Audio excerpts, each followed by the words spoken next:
Welcome to STV life. இன்னைக்கு வீடியோவில் என்ன பார்க்க போகிறோன்னா, நம்மளோட சேனலில் வரிசையாக இந்திய குடியரசுத் தலைவர்களோட வாழ்க்கை வரலாறை பார்த்துக்கிட்டு வரோம். அந்த வரிசையில் 14 குடியரசுத் தலைவர்களோட வாழ்க்கை வரலாறை போட்டிருக்கோம். இன்னும் நீங்கள் வீடியோஸை செக் பண்ணாமல் இருந்தீங்கன்னா இந்த வீடியோவை பார்த்துட்டு போயிட்டு பாருங்கள். இன்றைக்கி நம்ம பார்க்க போகிறது 15வது குடியரசுத் தலைவரான திரௌபதி மர்மு அவர்களோட வாழ்க்கை வரலாறை பற்றி தான் பார்க்க போகிறோம்.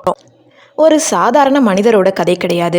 ஒடிஷாவில் ஒரு குக்கிராமத்தில் மின்சாரம் கூட இல்லாத ஒரு வீட்டில் பிறந்து இன்னைக்கு இந்தியாவின் மிக உயரிய பதவியான ராஷ்டிரபதி பவன் குடியரசுத் தலைவர் நாற்காலியில் கம்பீரமாக வீற்றிருக்கும் திரௌபதி மர்மு அவர்களோட அசாத்தியமான வாழ்க்கை வரலாறை பற்றி தான் பார்க்க போகிறோம்.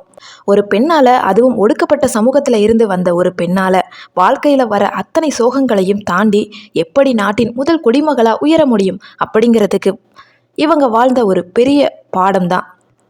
ஸ்கிப் பண்ணாமல் முழுசாக பாருங்கள். அப்போ தான் இவங்களோட கடந்து வந்த பாதை எவ்வளவு கடினமானதுன்னு ஃபுல்லாக புரியும். அதுக்கு முன்னாடி நம்மளோட சேனலை ஃபர்ஸ்ட் டைம் விசிட் பண்ணுறீங்கன்னா இந்த வீடியோக்கு ஒரு லைக் போட்டு மறக்காமல் சப்ஸ்கிரைப் பண்ணிக்கோங்க. வாங்க வீடியோக்குள்ளே போகலாம். ஜூன் மாதம் 20ஆம் தேதி 1958 வருஷம் ஒடிஷா மாநிலத்தோட மயூர்பஞ்ச் அப்படிங்கிற ஒரு மாவட்டத்தில் இருக்கக்கூடிய பைடாபோசி அப்படிங்கிற ஒரு சின்ன கிராமத்தில் சந்தால் பழங்குடியின குடும்பத்தில் தான் இவங்க பிறந்தாங்க. இவங்களோட அப்பா பெயர் பிராஞ்சி நாராயண் டுடு. இங்கே ஒரு சுவாரஸ்யமான விஷயம் என்னன்னா, இவங்களுக்கு அவங்க பெற்றோர் வச்ச பெயர் என்னன்னா புட்டி டுடு. ஆனால் ஸ்கூலில் படிக்கும்போது இவங்களோட திறமையை பார்த்து வியந்த ஒரு பள்ளி ஆசிரியர் தான் மகாபாரத்தில் வர திரௌபதி கதாபாத்திரத்தோட பெயரை இவங்களுக்கு சூட்டினாங்க. அது மட்டும் இல்லாமல் இவங்களுடைய பெயர் காலப்போக்கில் துர்பாடி, டோர்பிடின்னு பல முறை உச்சரிப்பில் மாறியிருக்கு.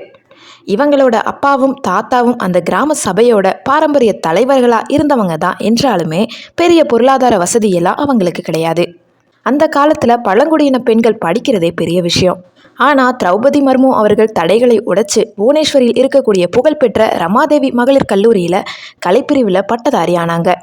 படித்து முடித்ததும் சும்மா இருக்கலை. ஒடிஷா அரசோட நீர்ப்பாசன துறையில் ஜூனியர் அசிஸ்டண்ட்டாக தன் வாழ்க்கையை தொடங்கினாங்க. அதுக்கப்புறம் ராய்ரங்பூரில் இருக்கக்கூடிய ஸ்ரீ அரவிந்த ஒருங்கிணைந்த கல்வி மையத்தில் ஆசிரியராகவும் வேலை பார்த்தாங்க. குழந்தைகளுக்கு சொல்லித்தரது அவங்களுக்கு ரொம்ப பிடிச்ச ஒரு விஷயமா இருந்தது. 1980 ஷியாம் சரண் மர்மு அப்படிங்கிற ஒரு பேங்க் மேனேஜரை இவங்க திருமணம் செஞ்சுக்கிட்டாங்க. இவங்களுக்கு 2 மகன்களும் ஒரு மகளும் பிறந்தாங்க. வாழ்க்கை அழகாக போயிட்டு இருந்த சூழலில் தான் விதி இவங்களை ரொம்ப கொடூரமாக சோதிக்க ஆரம்பிச்சது.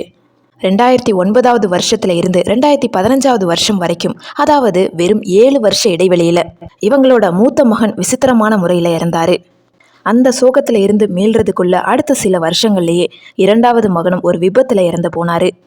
மகன்களை இழந்த துக்கத்தில் இருந்த அவரோட கணவருமே மாரடைப்பால் மரணம் அடைஞ்சிட்டாரு. இது போதாதுன்னு இவங்களோட அம்மாவும் உடன் பிறந்த சகோதரர்களும் இதே காலகட்டத்தில் தான் இறந்து போனாங்க. ஒரு பெண்ணுக்கு இதை விட பெரிய கொடுமை வாழ்க்கையில் நடக்கவே முடியாது. ஒட்டுமொத்த குடும்பத்தையும் இழந்து மனசளவில் உடஞ்சு போயிருந்த திரௌபதி மர்மு அவர்களுக்கு பிரம்மா குமாரிகள் ஆன்மீக இயக்கம்தான் ஒரு மிகப்பெரிய மறு வாழ்க்கை தந்துச்சு. தியானம் மூலமாகவும் ஆன்மீக மூலமாகவும் தங்களோட மனசை தேத்திக்கிட்டு மீண்டும் மக்களுக்காக வாழணும்னு பொது வாழ்க்கைக்கு வந்தாங்க. 1997 வருஷம் ராய்ரங்கப்பூர் நகராட்சியோட கவுன்சிலராக தன் அரசியல் பயணத்தை ஆரம்பித்தாங்க. இவங்களோட எளிமையும் உழைப்பும் பார்த்த மக்கள் இவங்களை அடுத்தடுத்து உயர்த்தினாங்க. ஒடிஷாவில் பாரதிய ஜனதா மற்றும் பிஜு ஜனதா தல கூட்டணி அரசாங்கம் இருந்தப்போ 2000வது வருஷம் முதல் 2004வது வருஷம் வரை வர்த்தகம், போக்குவரத்து, மீன்வளம் மற்றும் விலங்கு வள மேம்பாட்டுத்துறை அமைச்சராக திரௌபதி மர்மு பொறுப்பு வகிச்சாங்க. ராய்ரங்கப்பூர் தொகுதியோட எம்எல்ஏவா 2 முறை சிறப்பாக பணியாற்றினாங்க. இவங்களோட நேர்மைக்கு கிடைச்ச அங்கீகாரமாக 2015 ஜார்க்கண்ட் மாநிலத்தோட 8வது ஆளுநராக நியமிக்கப்பட்டாங்க. இங்கே தான் இவங்க ஒரு மிகப்பெரிய வரலாற்று சாதனை படைச்சாங்க. ஜார்க்கண்ட் மாநிலம் 2000வது வருஷம் உருவானதுல இருந்து எந்த ஒரு ஆளுநரும் 5 வருஷ பதவி காலத்தை முழுசா முடிச்சதே கிடையாது. ஆனால் 5 ஆண்டு காலத்தை வெற்றிகரமாக நிறைவு செய்த முதல் ஆளுநர் நம்ம திரௌபதி மர்மு அவர்கள் தான். அது மட்டும் இல்லாமல் ஒடிஷா மாநிலத்திலிருந்து ஒரு இந்திய மாநிலத்தின் ஆளுநராக நியமிக்கப்பட்ட முதல் பெண் மற்றும் பழங்குடியின தலைவரும் இவங்க தான். 2022 வருஷத்தில் இந்தியாவின் மிக உயரிய பதவியான குடியரசுத் தலைவர் தேர்தல் வந்தப்போ பாஜக தலைமையிலான தேசிய ஜனநாயக கூட்டணி இவங்களை வேட்பாளராக அறிவிச்சப்போ ஒட்டுமொத்த இந்தியாவும் ஆச்சரியமாக பார்த்துச்சு. எதிர்க்கட்சிகள் சார்பாக யஷ்வந்த் சின்ஹா களம் இறங்கினாரு. ஆனால் மர்மு அவங்களோட பின்னணியையும் எளிமையையும் பார்த்துட்டு பிஜேபி கூட்டணி மட்டும் இல்லாமல் ஜார்க்கண்ட் முக்தி மோர்ச்சா, பிஎஸ்பி, சிவசேனா போன்ற பல எதிர்க்கட்சிகளும் இவங்களுக்கு ஆதரவு தெரிவித்தாங்க. இறுதியில் நடந்த தேர்தலில் 28 மாநிலங்களில் 21 மாநிலங்களோட பேர் ஆதரவோடு 64.03% வாக்குகளை பெற்று அசுர வெற்றி பெற்றாங்க. ஜூலை மாதம் 25ஆம் தேதி 2022 வருஷம் அன்னைக்கு இந்தியாவின் 15வது குடியரசுத் தலைவராக முப்படைகளின் தளபதியாக பதவியேற்றுக்கிட்டாங்க. இந்திய வரலாற்றிலேயே குடியரசுத் தலைவரான முதல் பழங்குடியின தலைவர் மற்றும் 2வது பெண் இவங்க தான்.